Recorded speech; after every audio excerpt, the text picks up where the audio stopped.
It's 3:30, so I'm going to get going here. I think I'll start asking a few questions of the room just so we can give a few more folks a chance to trickle in. I know coming in after the coffee break in the afternoon is tough, as there's a great need for caffeine and sugar. So it's great being here at a conference that's all about game design, because often I first have to ask how many people are interested in the design aspects at these conferences. And I think if you aren't, then you probably have been really puzzled all day. So when are they going to talk about art production? I don't know. Anyway, but I am curious, how many people here are published game designers in any genre, any type? Okay, so not quite half, I would say. And how many people here are working in or have worked in fields related to gamification, serious games? At least one of you I know back in the edutainment days. Okay, so there's some familiarity there. I'm going to cross over and talk both about things that those of you who've done this sort of field will be familiar with, and will be introduction for new people. But then I'm going to also move into some areas that certainly were news to me, although some of it is about research that's 60-some years old, so probably quite a few of you heard about it before I did. But anyway, let me dive right in here. My name's Noah Falstein. I'm a longtime game designer, but began back in 1980, began professionally. I was doing games in college before that, but my first job was as a programmer for the Milton Bradley Company, doing some computerized versions of their board games and some VCS Atari 2600 games that unfortunately never quite saw the light of day. But I quickly moved into other companies, other roles. I found that I enjoyed being a game designer more than any other aspect, and I've done a lot of production work.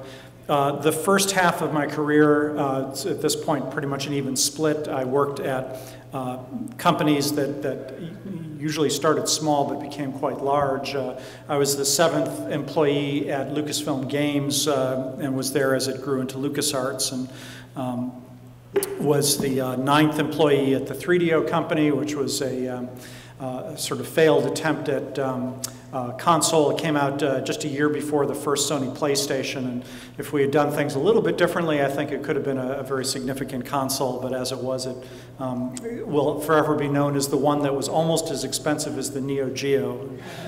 And then I was the 3rd employee at DreamWorks Interactive, which grew to do quite a bit of stuff, notably the Medal of Honor games, and then got bought out by EA and is now became the nucleus of EA LA. But in the midst of that, and working for several other companies along the way, I decided it was a lot more fun to be off on my own. So for the last half of my career, I've been a freelance game designer, and this is probably as good a place as any to kind of test. It seems that having been doing this now since 1996, I think I'm the longest running freelance game designer in the world at this point. If anybody here has been doing exclusively freelance game design since then, let me know. I see Greg looking around. There may well be some board game designers, but at least on the computer game side of things, I think I've got the record here. And it just shows what a young industry this is. You know, if you talk to people in a lot of other industries, to having been doing it for 16 years and have that be the longest in the world would be kind of laughable.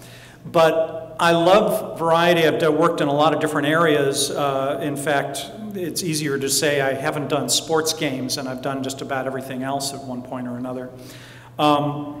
And so that's drawn me into a lot of things. More recently, what's been called serious games or gamification.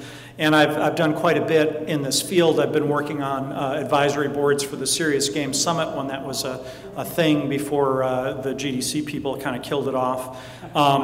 Currently, I'm an advisor for Games for Health Europe, was one of the advisory boards for the Games for Health conference as well, and that's a subset of these games that I really like. And recently, starting purely through coincidence, and then I've been doing it more intentionally, I've been working with a lot of neuroscientists and cognitive psychologists And that has been really, really satisfying and exciting. Not a brand new thing. The first one of these I actually worked on back in, I think, 2000 or 2001. Actually, I guess it started in 1999 because we managed to get funding before the dot-com bust. It was that old. But there's really a very fast-growing future in neuroscience and brain imaging and games, and I'm not going to talk much about that today because that's not my main topic, but those of you who are interested, you can come up later, and I would say keep your eyes open for what's going on, particularly here in the Bay Area with brain imaging and games. There's very exciting stuff happening. So, first of all, quick definition of terms there. I'm going to talk a bit about names. What I'm going to be talking about is this general field of games that have a purpose beyond entertainment. And as you'll see, that's had many names over the years. There are new ones coming out all the time. But the application these have really fits many different fields. Military, non-military governmental stuff. For instance, the State Department does things to have games to train people to work with different cultures. I did some stuff with NASA about educating people about what NASA is doing in the space program. Education comes up all the time, and in fact, one of the fallacies a lot of people have is that this is all about education and these are sophisticated learning games. And even though that's important, as you'll see, it's only one facet of it all. Simulation and training comes up as a facet of education, and particularly corporate and on-the-job training. It's one of those interesting things that if you think about pretty much all job training, almost any job you can see some areas where some kind of computer-based electronic entertainment, or sorry, training that had some entertainment aspects would do well, you know, make it fun and be very scalable, certainly for fast food or retail things where you have tens of thousands of people doing similar jobs. Much more cost-effective to make a really good game to teach people how to do it than to hire an army of people to go out there and do that. And I'll get back to why I think that's significant later on. Another very ripe area is for first responders. That's because there's a nice overlap there that if you're a fireman or a policeman, the kind of stuff you do for your job actually overlaps pretty well with the kind of things we're already doing in games. You know, it's very exciting and dynamic. Also moves on to social causes, being influential. I'll show an example or two of that. And then finally, health, which I think is probably one of the biggest areas, maybe second only to on-the-job training in its potential overall. And I'll give some examples of all of that. More specifically, it's really important to realize that these are not just, you know, more enjoyable ways to teach or supplements for your schools, although certainly it can do that. It works for training that you really need on the job in the field. I'm very excited about the potential for tablet-based educational training games because you can take them anywhere and they're big enough to be very useful for this sort of thing. A lot of social and political awareness stuff. I'll allude further on that with the whole Arab Spring, there was an interesting crossover between the kind of stuff that we do in the games industry, going out on Facebook and Twitter and trying to get people to organize and rally together. If you think about an alternate reality game and a uprising to overthrow the government, there's actually not a whole lot of difference in just sort of tweaking and goal setting there. So kind of an ominous and promising thing at the same time, I guess, depending on which side of the government you're on. So research, probably people have heard of things like Foldit and you know, the other protein folding and medical research that has been kind of crowdsourced. A lot of those are not specifically games, but are made by people who understand games, because if you're going to have to hook together, you know, 10,000 PS3s to solve a problem and then report all the data back, besides the games industry, who are you going to go to? And I'd like to recommend in particular James Paul Gee's book, What Video Games Have to Teach Us About Learning and Literacy, as a great view from somebody outside of the games industry who learned about what was going on here and took that back out. But that's you know, sort of the drier side. Let's get into what's fun about this stuff.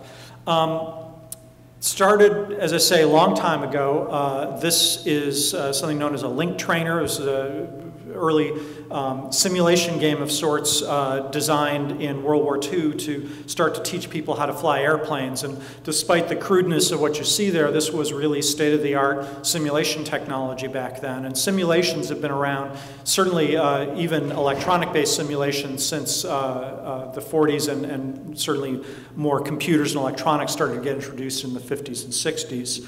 But it really wasn't until personal computers came around that it started to diversify a little bit more. In the 1980s, the term edutainment came up, and one of the most successful games there was Where in the World is Carmen Sandiego? How many people are familiar with that game? Have seen it? Oh, that's great. It's interesting. I've been at conferences even about serious games in particular where less than a third of the hands go up.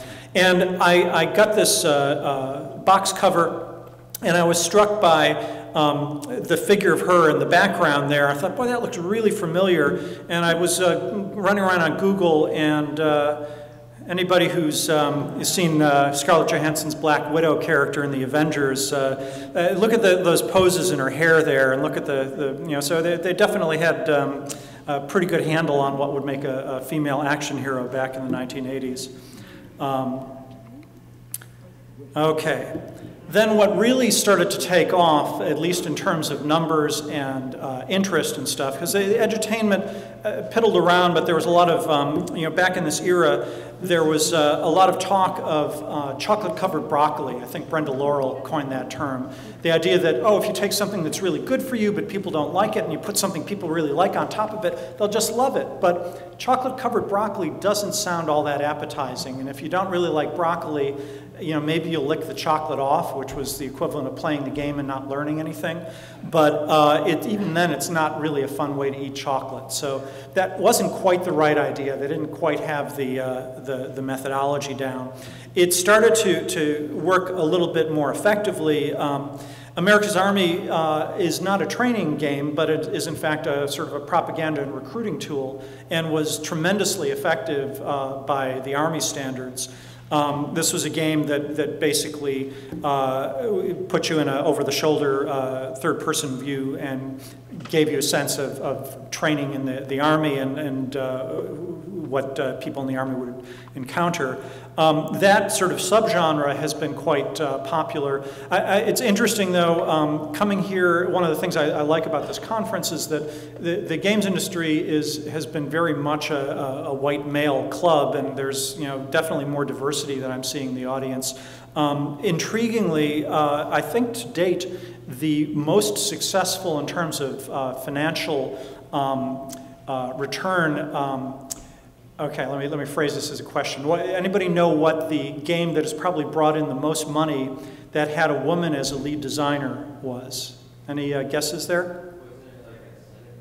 Centipede. Well, see, Centipede comes up because there's a lot of attention there, and I've forgotten her name now, which is really terrible. But the woman who, pardon? Well, I'll say Roberta Williams, King's Quest. Those have been extremely successful. The Centipede thing, she was actually not the lead designer on that. She did a lot of the art style and contributed to it. But from what I've been able to see so far, it was actually Full Spectrum Warrior that Lara Lynn McWilliams designed. She was with Loot Drop, and gosh, I've forgotten, she just changed jobs to someplace else. But at any rate, Full Spectrum Warrior was yet another one of these games, and this was exciting because it was a dual-purpose game. They created it for the Army as a squad leader training game. It's not actually a shooting game. You command a group of soldiers, and your trick is to keep them alive and out of trouble and get the job accomplished. But you flip a switch, and it changes a few of the parameters, and now it's a commercial game that they were able to sell. So they actually got the government to pay for most of their development costs, and then were able to make a profit off of it on the side, which is a rather neat trick. Just to give you a sense of what a range these things can have, Ian Bogost, who's quite well known for having written, if anybody's interested in gamification, I would absolutely strongly recommend you look up Gamification is Bullshit. And that's the title of a article Ian wrote that really, much better than I can here, just excoriates the term gamification, just goes through all the reasons why it's so terrible. But he's done a number of really interesting games. He's better known, actually, since he did this game for something called Cow Clicker. But Ian's great at satirizing the industry and satirizing, in this case, how insane a lot of the airport security stuff is. In this game, you end up being a TSA agent, and you're being told what people are allowed to bring and what they're not allowed to bring, or rather what's banned. And it starts to change eventually quite quickly, going to change every 2 or 3 seconds or so. So as you can imagine, you just go nuts trying to make sure that you don't either not let someone through even though they don't have a banned item, because then you get a civil rights violation. And if you let them through and they did have a banned item, you get a security violation. And since the stuff is changing on a second-by-second basis, and it's like, okay, no pants now, and now you can wear pants, but it's no hats, and you can't have any skulls in your luggage. It's pretty crazy, but very effective as a satire. A force more powerful, now we're getting back into serious territory, but just to kind of counterbalance propaganda to teach people to be better soldiers, this was actually a tool created to teach people the practices of nonviolent protest. And the concept was it was founded by a nonprofit company, and they've given away a lot of copies of this in parts of the world where they thought that it would be good to raise up protest against oppressive governments. Intriguingly, even though that wasn't their original stated intent, quite a few copies got circulated throughout the U.S. Along the way. So people were playing it and looking at local protest as well as national. I was inspired by that and worked on a game that was commissioned by a woman whose parents had fled Hungary in the revolution in 1956 that was shut down by the Soviets, and she wanted to figure out some way to teach kids how to what was going on back in 1956, both Hungarian and American children now. And as has come up in some of the other talks here, she came to me and said, yeah, I'd really like to do a game. I hear that this World of Warcraft thing is really popular, but my budget is about $250,000. So can we like do a pretty good job that way? And when I described to her that World of Warcraft in the initial launch is reputed to have cost more than $100 million, and many times that has been spent since, she said, yeah, but I hear you can play that for hundreds of hours. So if you can only play for like 20 minutes, it would be really cheap, right? I said, no, it doesn't quite work that way. But we ended up coming up with something based on a sort of interactive comic book concept, and she was happy with that, and it was a lot cheaper. But as I said, real life is starting to overtake us there. This whole idea of revolution that's been a little sub-theme with these things is coming up not through game design, but through the real world, taking some of the same tools that we as game developers use. And I think it's really a little scary, very exciting, how powerful what we do is and how influential it can be. So certainly there's that potential for changing the world that I find very exciting about this. But let's get down to now the term gamification. And this is really quite a recent term. The concept's been around. In fact, Wikipedia informs me that somebody started using the term gamification back in 2004. But what really caught on was when Jesse Schell, who I'd also recommend his Art of Game Design book is one of the best books on game design that's been written. He talked about something called the Gamepocalypse a couple years ago. And some writers, there was a San Francisco-based editorial in particular that talked about the gamification of America causing this gamepocalypse. And somehow gamification, but not the idea that it's heading towards a gamepocalypse, really caught on.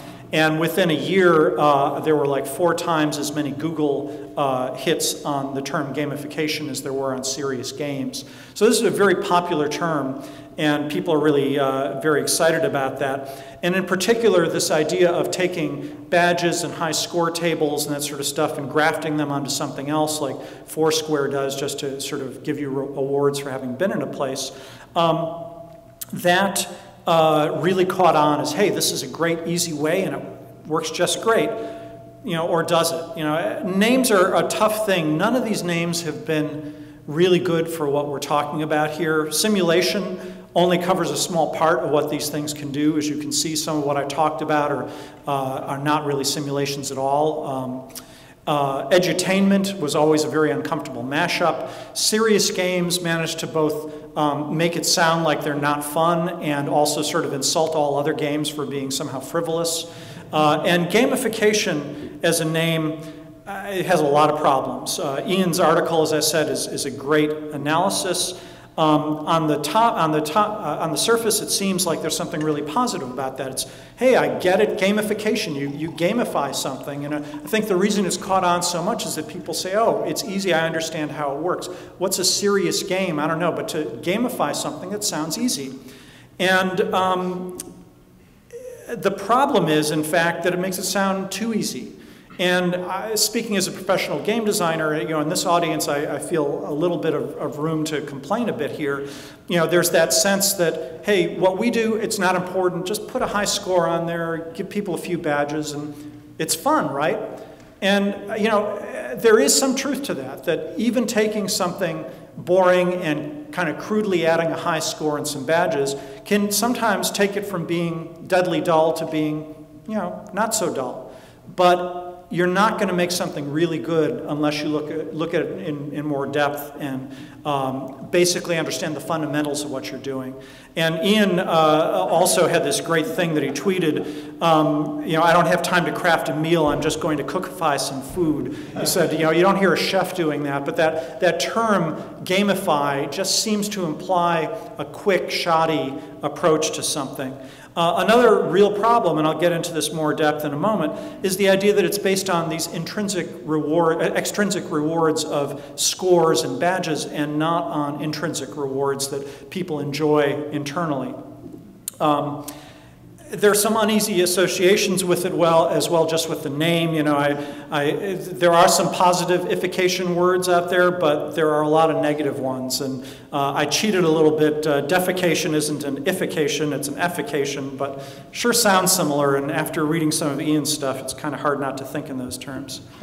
Okay, so what's good about this whole field? And I heard a term just recently, just a few months ago, actually just last month, I had the great privilege to be invited to a conference at the White House where they brought in some game designers, some neuroscientists, and some government funding agencies to talk about health games and well-being and what we could do to join forces. And it was really exciting. There I heard from Alan Gershenfeld, who used to run Games for Change, and he's now calling this field impact games, what had been serious games or gamification.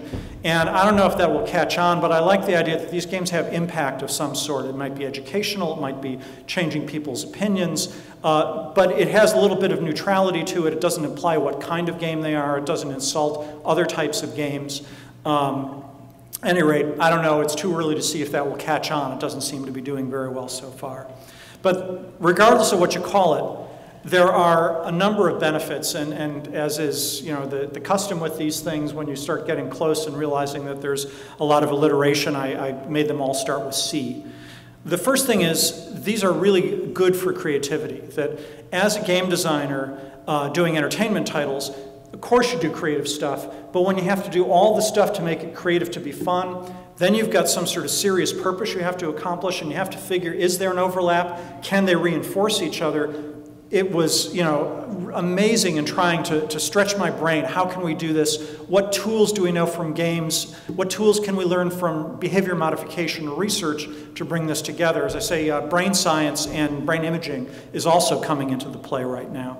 And hand in hand with that, it's also the hardest design that I've ever worked on, because making something fun is not easy. That's one of the crimes I find with the term gamification, to suggest that you can make it easy to make something fun. It's that much harder to not just make it fun, but actually try and do good learning, or in particular behavior change, is incredibly difficult. It's commercial. I mentioned that I think that corporate training may end up being very big. The figures I've seen for how much money is spent worldwide to teach people how to do their jobs every year is about $1 trillion a year, $1 to $2 trillion a year. Of course, that's everywhere in the world, every job, so that's a lot of work. And I'm never going to suggest that most of that will be done on computers or cell phones or electronic equipment. But if only 1 or 2% was, it would be bigger than all of the entertainment game industry is today.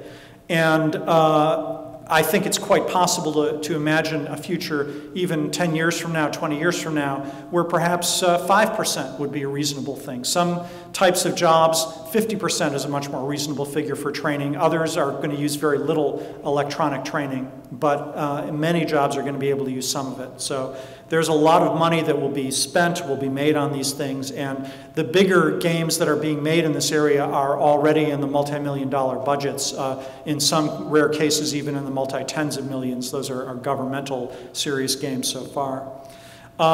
Compassionate, which is another interesting thing. These games can actually help people and do things that are meant to improve their lives in really meaningful ways. It's not to belittle pure entertainment. There's a lot of great stuff about making games that are just fun without any other aspiration. But it's also pretty cool, and I'll give some examples of what's happening there. And tied in with that is this idea that they can be consequential. It's not just that we're reaching out and hoping to change people's lives, but the initial results are in, and it actually is making a difference in people's lives, often in a very positive way. So let's get into the sort of ugly side of the gamification thing. One of the things that I don't like about it is that this approach kind of implies a whole Skinner box conditioning kind of thing. And, people really aren't mindless herd creatures. The carrot and stick thing, that works with a donkey. It's not quite as effective with a person. It's easy to see where the mindless herd creature thing can come up, that we do sort of exhibit behavior that might lead somebody to think that. But the reality is quite different, and in fact there's some surprises here. So how many people here have heard of Harry Harlow? Okay, so same thing. I see 2 hands, 3 hands go up. I had heard of some of the work he'd done, although I wasn't familiar with his name. I never heard of this particular work. He was a University of Wisconsin psychology professor, working there starting in the 1930s, and his best-known work he did in the late 40s and 1950s. What he's really known for, and this is where I'd heard of him before, was if you ever took a beginning psychology course, you might have heard about taking little rhesus monkeys and taking them away from their mothers and giving them a choice of a wire-coated mother or the same wire-coated mother covered in cloth. And they just went for the cloth one every time. And you look at the expression on that poor little monkey's face, and it's just pretty tragic there. Well, Harry Harlow did this stuff. And I don't mean to vilify him, because that was actually considered to be completely reasonable stuff to do, particularly back in the 40s and 50s. But what's interesting is that I found out that just before he was doing this research with the mothering stuff, he was doing some work on motivation for these same rhesus monkeys. And I want to point out the difference in the facial expression between that rhesus monkey on the right there and, look at this guy saying, hey, look at this cool toy I got. Oh, let me see, come on. And he basically did this research he wanted to see how quickly the monkeys could solve a little puzzle with latches and keys. He didn't want to scare them with this new thing brought into their environment, so a couple weeks before the test was to go on, he introduced it to their environment, thinking that they'd spook a bit, but they'd accept it and be fine. And what started happening? Well, they started playing with them. And through no encouragement of any sort except putting it in their environment, they actually spent a lot of their free time just playing around, learning how to open these things, seeing what different ways they can manipulate it. And as you can see, they would sometimes even compete to get their chance to be the next one to play with the thing. And then a really interesting thing happened. He did this test. He wanted to test their skill in solving this puzzle, so he introduced it, and they had a lot of fun playing with it. And then came time for the test. So he'd introduced this to a bunch of monkeys. Some he left as controls and didn't do anything with them. The other ones he started to reward them when they solved this puzzle and gave them the puzzle to solve. I think it was raisins he gave them. The interesting thing, so they played first without the puzzle, without the reward.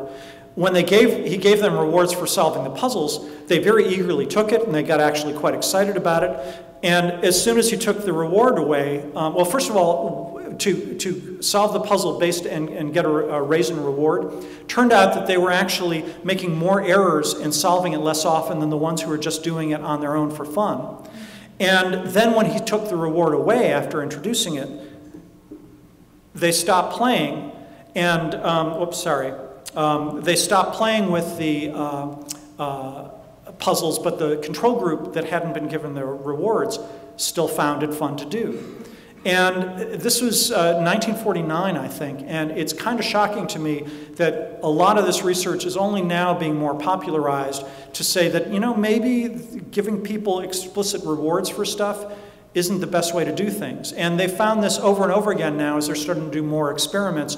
People paid to lose weight faster than people who are doing it on their own free will, all right up until the time when you stop paying them, and then they gain all the weight back. Whereas the ones who lose it out of their own initiative are much better at keeping it off and maintaining a lower weight. And not only that, but as one can expect with most of these reward things, you pay somebody to do it, it only works for a while, and then you have to keep increasing the payments to keep them going. So, you know, things that seem fairly common sense, but you wouldn't expect it from what we've seen in gamification these days. And, you know, it really surprised Harlow, and maybe because he was surprised and because he was a little irritated at the monkeys, I'm just guessing now, he ended up torturing their kids with these cloth and wire mothers. Anyway, motivation is a really interesting area, and if we're going to do not just serious games, but also our own games, our entertainment games, then I think we really need to understand this whole idea of motivation. One of the things I find interesting that I don't have the answer to, and I'd love to hear other people's questions or thoughts about, is how you know, an external reward sometimes becomes internal. Because when I've read some of this stuff, a lot of these things say, oh, well, internal rewards are things you feel yourself. For example, playing a game, one of the things that it really seems to be an absolute truism is that we human beings are hardwired to enjoy experimenting, exploring, and mastering difficult challenges. That's really at the heart of what we do, and learning seems to be at the heart of what we call fun. If you haven't read Ralph Koster's A Theory of Fun, or if you want to look at my own article called Natural Funativity about this, you could Google Natural Funativity, and it's the only article of that name. It really seems to be an evolutionary thing that we are hardwired to want to play as a way to learn new things. And in fact, if you think about your own experiences playing games, often the point where it goes on the shelf is when it's either too hard that you can't make any progress, or you feel you've mastered and there's nothing new to learn and you don't want to go any farther. Games that keep offering you more and more and get deeper and deeper the more you go into them are the ones that we play for, you know, hundreds or thousands of hours. But it's really intriguing because sometimes external rewards get internalized. You know, people say, oh, it's not about winning, you know, it's how you play the game, and talking about learning, that's great. But I have to say from my own experience, when I'm offered a leaderboard and not just comparisons with other people playing, but one of the insidious things of, you know, playing games when I first got an iPhone was doing a Facebook connection and then suddenly seeing, you know, all of my industry friends who were doing better at games than I was. Well, that wasn't too surprising, and I currently, well, I'll show you some of my own high score tables just because I like to boast about it, because I've internalized it. But when it was my, you know, high school friends who aren't in the games industry who started doing better than I did, you know, then it was personal. Hey, I'm a professional, so I just had to keep playing. And it wasn't so much the score, but it was that social aspect. So there really are some fine lines between what's external and what's internal that I think that we as game designers have learned, particularly in the social game field, have learned how to manipulate that very well. But I don't think we all understand that in a really deep way. This intrinsic-extrinsic thing is too simplistic a bifurcation. And when you care about the results of an external validation, it somehow becomes internal. So there's a really interesting paradox there. It comes up in idea that somebody cheats at solitaire when they're all by themselves. I've done this myself from time to time, that it's just, well, if I just flip this one card, I can finish it, and you get that rush of feeling it's done. Even though you know you cheated, there's something really satisfying about that. There's definitely something internalized about that process. But anyway, I'm going to punt this a bit and say that I really think that deep understanding of this is yet to come, and I would love to hear people's leads on that. But here are a few thoughts of what's going on. As I mentioned, so I've been playing Bejeweled Blitz, and that was one of the ones that really got me going. Mark Scattergood, I don't mind him having a higher score than I do because he used to work at PopCap for a long time, so I can always rationalize that he knows the secret cheat codes, even though it's probably just that he played the damn game a lot.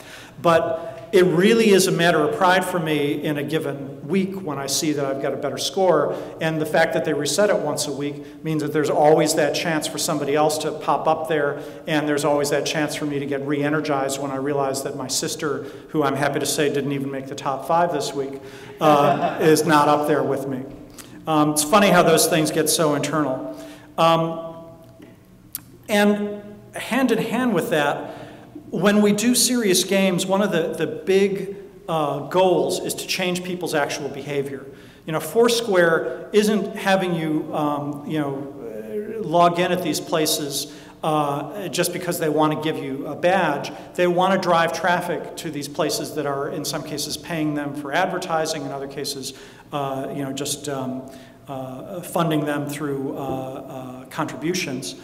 And the idea that you really want to change somebody's behavior gets even more complicated when you're trying to force them to do something they don't naturally want to do.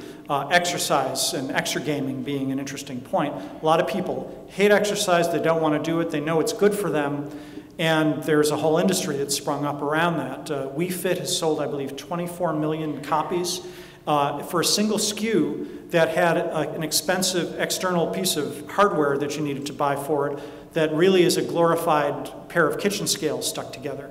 It's really mind-boggling that something has done that well, but it's because people were really motivated to make a change. And it's interesting because happily, when people aren't motivated to make a change, games are not very good at doing that, which is great, or we'd be getting a whole lot more blame from the media about violence. In fact, if you look at the violent incidents with guns just in the US over the last 20 or 30 years and plot them against the number of people playing games, it actually seems that games may be driving violence down, or much more likely they're just not very correlated.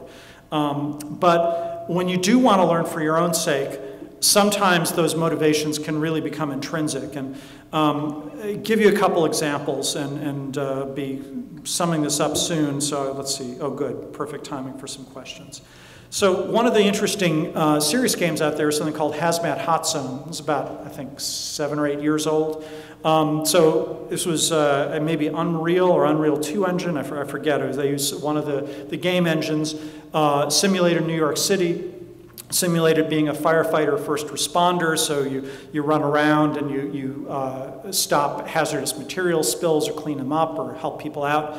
And this was not meant as a commercial game for players, everyday players, but it was actual guys in the New York Fire Department who were playing this as a training game.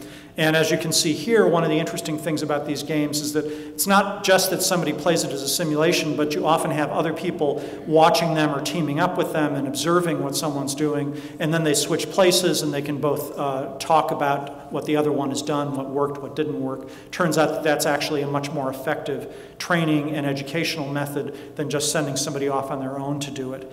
But these guys, it was very effective, and a lot of it was because they aren't looking at this as a way to have fun. They're looking at it as a way to get better at their job, and it could easily save their lives if they're better at it. And interesting things would come up. The people who designed the game did some uniforms that they thought were pretty close, and they did like one uniform for all the firefighters because it's burned into our procedure to try and lower your costs and just use one skin if you can get away with it. And they immediately rebelled because if you're in a tense situation and there's a fire and visibility is bad because of all the smoke, the uniforms have special markings that let you know, oh yeah, that's Harry, that's Sam, that's Joe, but where's Nick? I don't see him. You have to know who everybody is instantly. So they had to make minute changes to the way that these uniforms worked so that it matched what they did in the real field. And then they were really happy with it. They didn't care about the fidelity of the buildings or whether the explosions were really cool. All they really wanted to know was, you know, who their team members were. But it worked quite well. And a lot of that is because they really cared. I mean, now I'm hypothesizing, but it's pretty clear to see these are people who had a real stake in learning from this. My own case for this was I got a chance to work on a game that was a simulation of the International Space Station.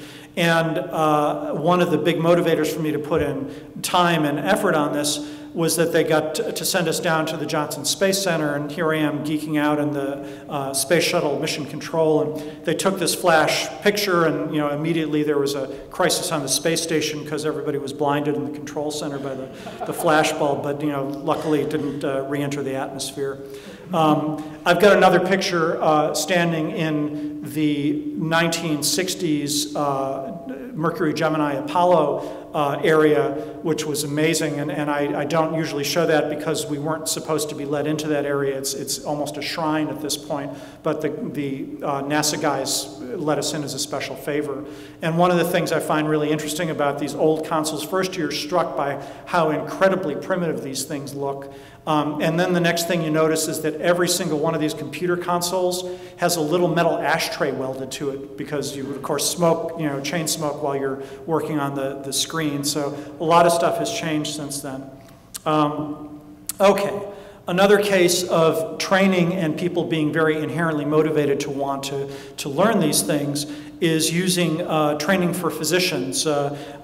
James Butch Rosser, the guy in the upper left there, was the head of Beth Israel's in New York, their laparoscopic surgery unit. And laparoscopic surgery is when they have a little video screen and they have these two controls. You can see them in the lower right over there that are very much like a video game control. And probably everyone's heard of this by now. It's surgery that's become very routine, and it's very much like a video game because of having to use these controls and see the TV. Well, Butch had this crazy theory that in every other kind of hand-eye coordination task, like somebody is a musician or they're an athlete, before they go out on the field or out to perform, they warm up for a while and they do better. Surgeons wash up, put on their gloves, start cutting people open. He said, well, maybe if the surgeons would train before, it would affect their performance. And he didn't have the budget to make a special training game, but he took 3 existing games, Super Monkey Ball, Star Wars Pod Racer, and I forget what the third one was, but they were all chosen to emulate certain tasks that are very similar to what a laparoscopic surgeon does. He did a special, very careful study trying to isolate any other factors like age. Turns out that the surgeons that trained on games for 3 hours a week were 27% faster and made 37% fewer errors than the ones who didn't. And if you think about, there are amazing figures, something like 300,000 people a year in the United States die of preventable medical mistakes. And you don't often hear those figures, and when I was at a medical conference and I heard that, I saw a doctor at the table with me, and he's looking like this. So I leaned over and said, that can't be right, can it? He says, no, I think it's much bigger than that. And it just really scared me. You know, I haven't had to be in a hospital since then, but it was pretty horrifying. At any rate, if we can lower, even by a few percent, people's errors in doing surgery, this is a matter of saving potentially hundreds, thousands, even tens of thousands of lives every year. So pretty exciting stuff. There are other examples out there. This Pulse virtual operating room is also some years old, trained surgeons. There are a lot of really interesting things being done in the health field. In brain exercise, there's not a lot of good scientific evidence to show that this actually works. And yet, I've got some great screens that I got from a friend who talks about this in Japan. These are slides from 2008, I believe. And starting with Brain Age on the DS, that was just an incredible hit, and they were selling large amounts of DSs to people over 60. In Japan, suddenly they got many other, these are just DS games that came out within the next year or two after that. And it also spread to the Sony PSP at the time, and the PC, look at how many brain training games. This was within a couple years of this genre even starting, and this is just in Japan. If you can see close enough, all those are Japanese games there. So at any rate, this whole brain training thing has just taken off. There are reputable firms that are doing high-level brain training that have a lot of scientific backing behind them. But this is an area where there's a lot of experimentation going on, some very interesting unanswered questions, and a lot of very motivated people, from people in their 60s and 70s who are concerned about keeping their brains active as they age, down to people in their 20s who just want to get a better test result and have heard that if they train on one of these games before they go in for a test, that they'll do better. And there is some evidence to suggest that that actually is a very real effect. And I'm going to end now with a game that I only worked on briefly, but it was one of the more satisfying games I worked on. How many people have heard of the game Remission from Hope Lab? Oh, great. There was actually more of you in the audience than I usually see, but still a minority. This game is stand out as the most thoroughly researched game in the serious game field. They spent undisclosed, but on the order of a couple $1 million to develop a third-person shooter game where you're in somebody's bloodstream blasting cancer cells and infections, and then spent nearly $4 million testing it in a big double-blind test with 375 people in 3 different countries, I think, and a number of different hospitals. The problem was that teenage cancer patients stop taking their chemotherapy drugs. They've had the cancer treatment, they're on chemo for a while. Every time they take the chemo, they feel sick. Sometimes, their hair might fall out, and they feel perfectly fine otherwise. So being teenagers, some of them would stop taking the pill and lie and say that they took it and everything's fine. Like 10% every month, it turned out, were doing this. So they thought, why not make a game that shows what's going on inside their bodies? And a lot of the doctors protested, said, oh, if you want to do a game, you need to have a doctor in the game who lectures them on how important this is. And I hear the laughter because this comes up all the time when you try and do games in this area. And they said, well, they're already getting that from their doctors, and it isn't working. That's why we want to do the game. Let's try this. And said, oh, well, that's great, but they're going to have fun playing the game, but that's not going to change anything. And it's in fact, this is a nanobot named Roxy who zooms around in the bloodstream, blasting stuff with a nanoblaster. But you get reloads for this thing by picking up the chemotherapy in the bloodstream. And if the patient you're in isn't taking the chemo, there's no reloads there. And so you miss a cancer cell. And now you see, oh, wait a minute, it's 2 cells. Wait a minute, now it's 4. Now it's 8. And they see firsthand very quickly what happens when they just let a little bit of it get by. And they did this study. They published the results in the journal Pediatrics. This was very thorough, double-blind study. They gave both the test group and the control group an off-the-shelf commercial game. I forget what it was, but it was a popular game at the time, because they didn't want people to say, oh, it's something about playing video games, any video game, that caused the result. It's not your game. So both groups played a game as part of the test. Then the test group also played Remission. And this was for only like 1 hour a week for a few weeks. It was not a very long time. So the study had, it says over 400 patients. That's right, 375 million and 400 and some patients, I think. So the control group, as they had expected, had that typical 10% drop-off per month for the 3 months that they were doing the testing. And this wasn't a self-reporting thing. The other nice thing about this test is they can measure the chemotherapy in their bloodstream. So it doesn't matter whether they're telling the truth or lying about taking the pills. They knew whether they were or not. And the remission group was almost exactly steady. There was a 1 or 2% drop-off, but it was very statistically significant that the ones playing the game stuck with it, much more so than the ones who didn't get the game. So one data point on one test, very expensive to get them, so you can see why this hasn't been done very often.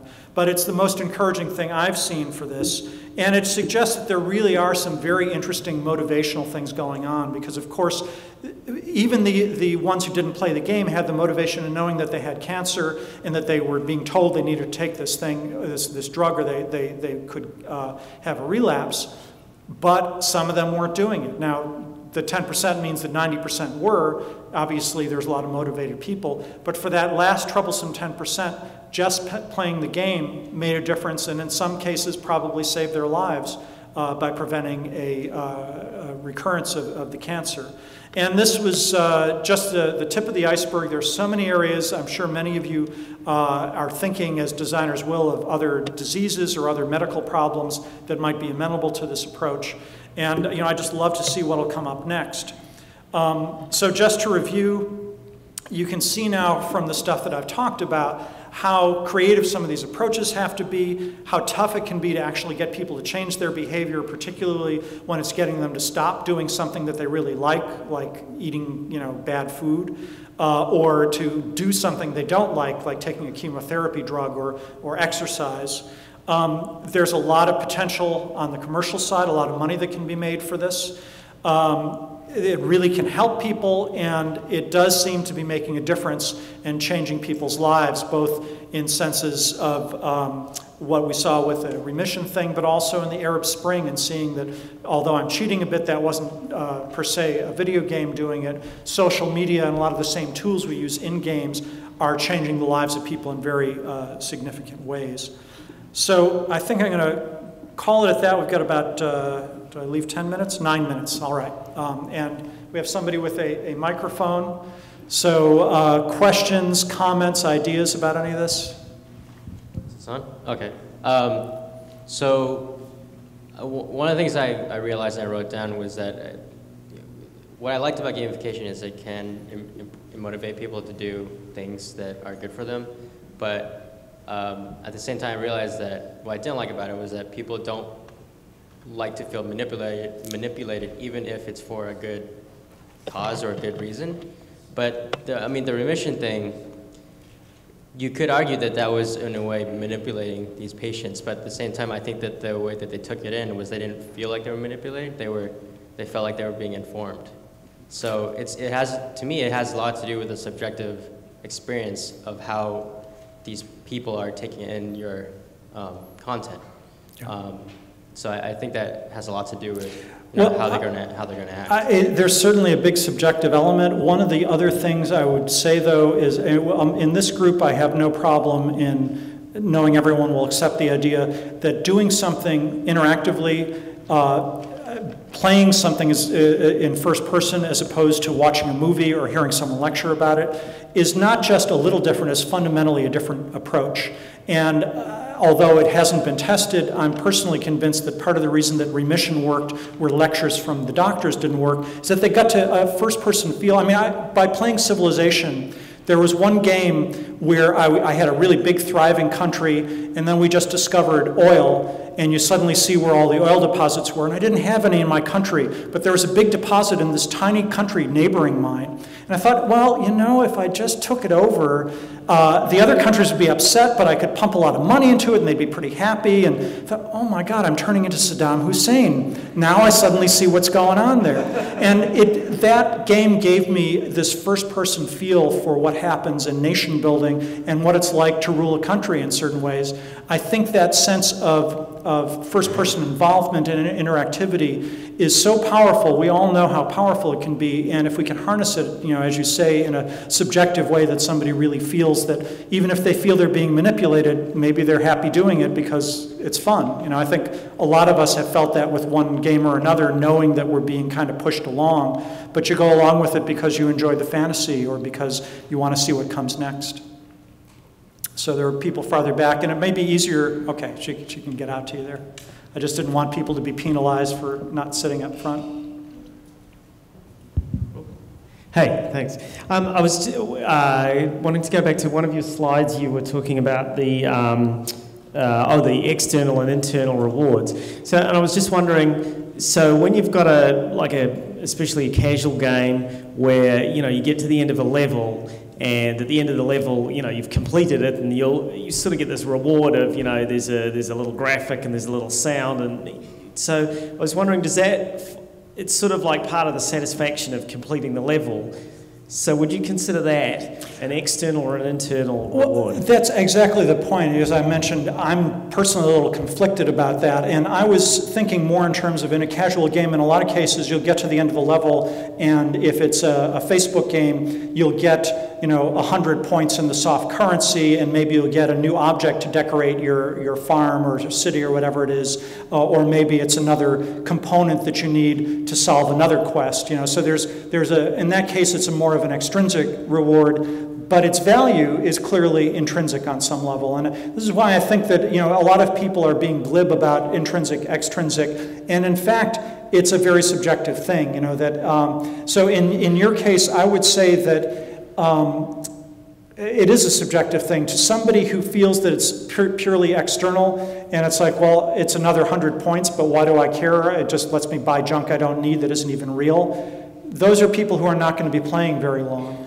For the people who find it compelling, I find it interesting, for example, that Zynga hit out early, almost by accident, well, by acquisition in some ways, of this idea that farming was a cool thing and that people wanted to do it. And there's a nurturing aspect to that, and there's a very positive aspect to seeing something grow over time. But they also got very quickly into the sort of dark area of, oh, if you don't come back, it's going to die. And not only that, it'll wither and it'll look awful. And not only that, but all of your friends can come and see how awful you were in all your withered crops. So don't you want to spend a little more time and maybe a little money, and you don't have to come back as often, And now it starts to move into something where it's playing with your own internal motivations.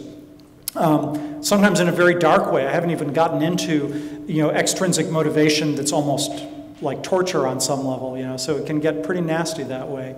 And ultimately, I guess it's maybe not very satisfying as an answer, but we need to get into the psychology of individual players, and a lot of our job as designers is figuring out how to make somebody care about it so that it feels intrinsic, even if it's really not helping them or it's not really important to them, and it's just an external reward.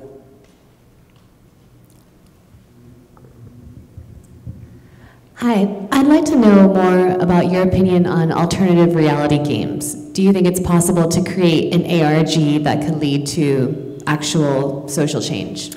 Wow, that's an interesting question.